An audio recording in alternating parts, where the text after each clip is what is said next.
Ονομάζομαι Στεφανόπουλος Στέφανος, είμαι παραγωγός του Ασηπόβου Βελβεντού. Βρισκόμαστε σε ένα κτήμα μου που βρίσκεται στην περιοχή Άγιος Γεώργιος και ήρθαμε να δούμε τα δέντρα που καλλιεργούμε. Η συγκεκριμένη ποικιλία είναι Extreme 568 και καλλιεργώ και άλλα πυρηνόκαρπα όπως δαμάσκηνα, βερίκοκα και μήλα. Το επάγγελμα το ξεκίνησα πριν 20 χρόνια, αν και δεν προέρχομαι από αγροτική οικογένεια. Μπήκα ξαφνικά μόνος μου και είδα ότι έχει μέλλον και προοπτική.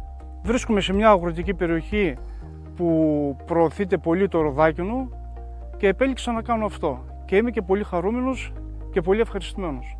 Ο συνεταιρισμός έχει αποδείξει παγκοσμίως ότι προωθεί τα προϊόντα μας σε όλες τις γωνιές της γης. Είναι από τους καλύτερους πανελλαδικά και τον εμπιστευόμαστε πλήρως.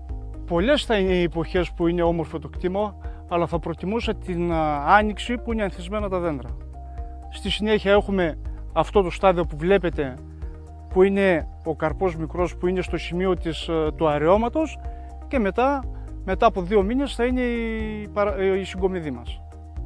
Οπότε σε όλες τις εποχές έχουμε να δείξουμε κάτι όμορφο. Έχουμε και λίμνη, έχουμε και βουνό. Είναι ένα πανέμορφο μέρος, το οποίο όποιος θα έρθει δεν θα χάσει. Υπάρχει το γεωτεχνικό τμήμα του συνεταιρισμού, το οποίο όλοι οι παραγωγοί παίρνουν οδηγίες και εκτελούν καθολικά τις εντολές του χωρίς καμία παρέκκληση. Και κατά συνέπεια γι' αυτό και μπορούμε να προσφέρουμε ένα προϊόν το οποίο είναι καθαρό.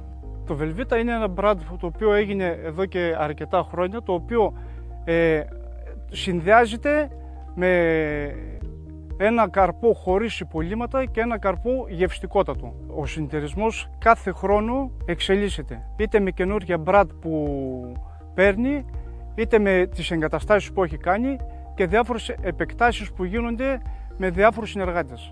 Αν συνέστηνα σε κάποιο νέο να ακολουθήσει αυτό το επάγγελμα, θα του το έλεγα ανεπιφύλακτα, γιατί έχει πολλά πράγματα να κερδίσει. Ο δικός μας ρόλος είναι να συμμορφωνόμαστε με τα πρότυπα και με τις αρχές του συνεταιρισμού, γιατί βλέποντας την πορεία του συνεταιρισμού πάμε όλο ένα και πιο μπροστά. Το κτήμα που βρισκόμαστε βρίσκεται κάπου στη μέση του κάμπου.